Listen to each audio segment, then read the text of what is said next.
నమస్కారం. అసలు చరిత్ర అంటే ఏమిటి? కేవలం జరిగిపోయిన కొన్ని వాస్తవాల చిట్టా మాత్రమేనా? లేక దాని రాసేవాళ్ల దృక్పథాన్ని బట్టి ఎప్పటికప్పుడు మారిపోయే ఒక కథ? ఈనాటి మన విశ్లేషణకు స్వాగతం. రండి, ఈ ఆసక్తికరమైన అంశంలోకి నేరుగా వెళ్ళిపోదాం. ప్రాచీన భారతదేశ చరిత్ర వినడానికి చాలా ఆసక్తికరంగా ఉంటుంది కదూ.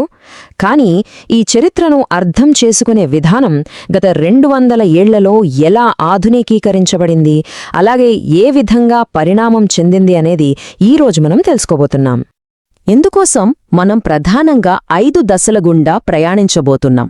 ముందుగా గతాన్ని ఎలా విశ్లేషించాలో తెలుసుకుని, ఆ తర్వాత వలసవాద దృక్పథం, దానికి జాతీయవాదుల స్పందన, ఆపై వచ్చిన మార్క్సిస్ట్ మార్పు, చివరగా ఈ చారిత్రక పాఠశాలల మధ్య ఉన్న పోలికలను చర్చిద్దాం. సరే, ముందుగా మొదటి అంశం మన గతాన్ని విశ్లేషించడం. చరిత్రను అర్థం చేసుకోవాలంటే మనం ముందుగా హిస్టోరియోగ్రఫీ లేదా చరిత్ర రచనాశాస్త్రం గురించి తెలుసుకోవాలి. చూడండి, చరిత్ర అంటే కేవలం ఏ యుద్ధం ఎప్పుడు జరిగింది, ఏ రాజు ఎప్పుడు పాలించాడు అనే వాస్తవాలు మాత్రమే కాదు. ఆ చరిత్రను అసలు ఎలా రాశారు, రకరకాల విశ్లేషకులు గతాన్ని ఎలా చూశారు అనేదే ఈ హిస్టోరియోగ్రఫీ. ఇక్కడొక చిన్న లాజిక్ ఉంది. హిస్టరీని అర్థం చేసుకోవడం ఎంత ముఖ్యమో, ఆ హిస్టరీని రాసిన చరిత్రకారుడి ఆలోచన విధానాన్ని అర్థం చేసుకోవడం కూడా అంతే ముఖ్యం.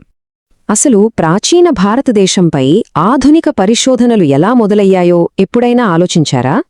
1765లో బెంగాల్ ప్రాంతం ఈస్ట్ ఇండియా కంపెనీ చేతుల్లోకి వెళ్ళాక బ్రిటిష్ వాళ్లకు మనల్ని పాలించడానికి మన చట్టాలు, ఆచారాలు అర్థం చేసుకోవాల్సిన అవసరం ఏర్పడింది.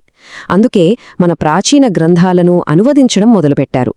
ముఖ్యంగా 1784లో sir William Jones Asiatic Society of బెంగాల్ను స్థాపించారు.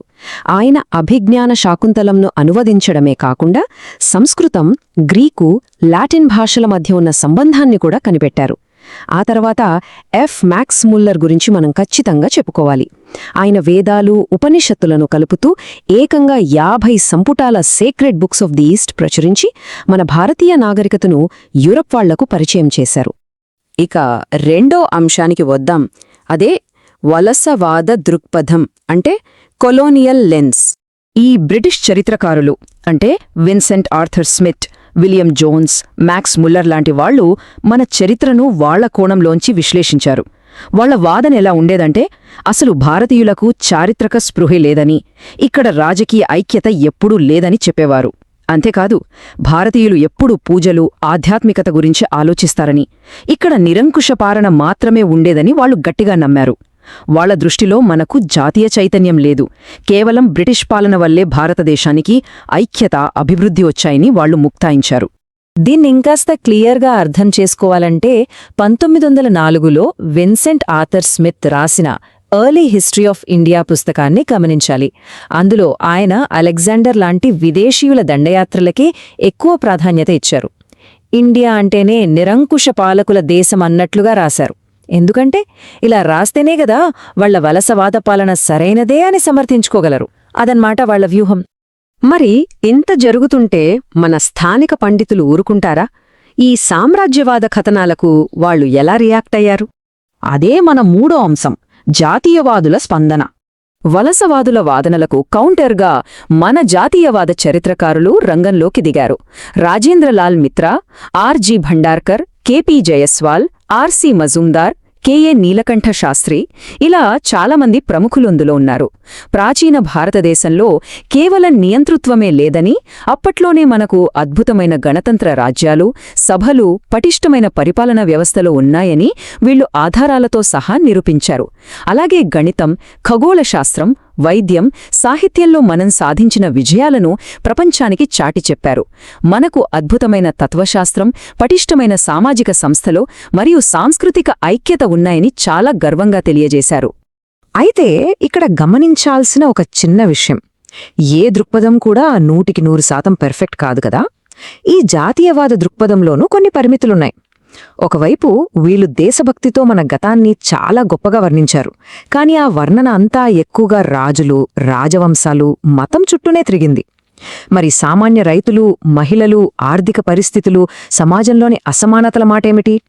వాటిపై వీళ్ళు పెద్దగా దృష్టి పెట్టలేదు. గతాన్ని కొంచెం ఎమోషనల్గా, కాల్పనికంగా ప్రదర్శించారనే చెప్పాలి. ఇక 4వ అంశం మార్క్సిస్ట్ దృక్పథం. చరిత్ర రచనలో ఇదొక పెద్ద టర్నింగ్ పాయింట్. స్వాతంత్ర్యం వచ్చిన తర్వాత మార్క్సిస్ట్ చరిత్రకారులు హిస్టరీని చూసే కోణాన్ని పూర్తిగా మార్చేశారు. వీరు రాజుల నుండి తమ దృష్టిని ఆర్థిక వ్యవస్థ, సమాజం, వర్గ సంబంధాలు, భౌతిక పరిస్థితుల వైపు తిప్పారు. ఉదాహరణకు డిడి కోశాంబి. ఆయన పురావస్తుశాఖ ఆధారాలు, పాత నాణ్యాల ద్వారా సామాన్యుల చరిత్రను వెలికితీశారు.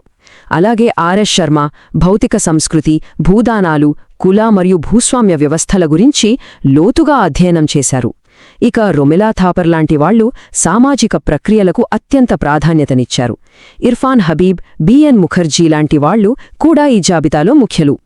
సో ఇక్కడ జరిగిన అసలు మార్పేంటంటే కేవలం రాజుల విజయాలు, రాజ్యాల గురించే కాకుండా సాధారణ రైతులు, చేతి వృత్తుల వాళ్లు, అప్పటి వ్యాపారం, టెక్నాలజీ గురించి మాట్లాడటం మొదలుపెట్టారు.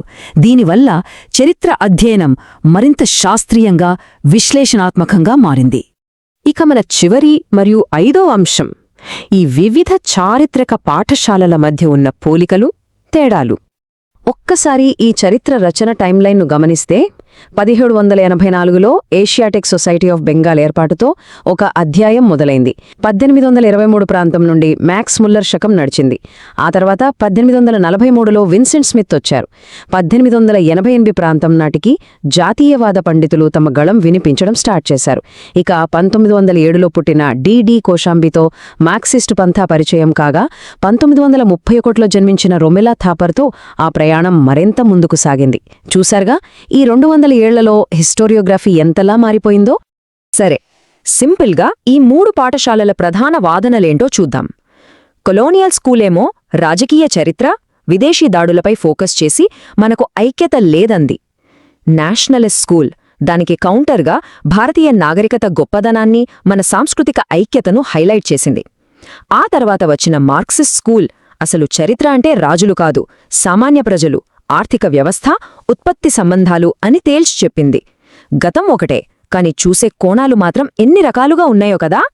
ఇప్పటివరకు మనం చర్చించిన ఈ మొత్తం విశ్లేషణలో మీరు గుర్తుంచుకోవాల్సిన కొన్ని కీలకమైన పాయింట్స్ ఉన్నాయి. సర్ విలియం జోన్స్ స్థాపించిన Asiatic Society of Bengal, Max Muller ప్రచురించిన Secret Books of the East, Vincent Smith రాసిన ఎర్లీ హిస్టరీ ఆఫ్ ఇండియా, ఇవన్నీ చాలా ముఖ్యం. వలసవాదులను జాతీయవాదులు ధైర్యంగా సవాలు చేస్తే మార్క్సిస్టులు రాజుల నుండి సామాన్యుల వైపు చరిత్రను మళ్లించారు.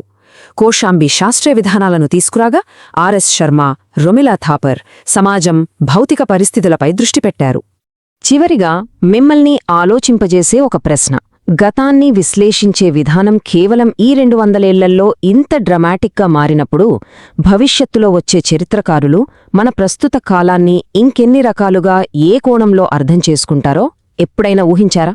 చరిత్ర అంటే కేవలం ఒకసారి రాసేసి వదిలేసే వాస్తవాల చిట్టా కాదు, అది ఎప్పటికప్పుడు కొత్తగా ఆవిష్కృతమయ్యే ఒక ప్రయాణం. ఈనాటి విశ్లేషణను వీక్షించినందుకు ధన్యవాదాలు. ఆలోచించడం కొనసాగించండి, కొత్త విషయాలు నేర్చుకుంటూనే ఉండండి.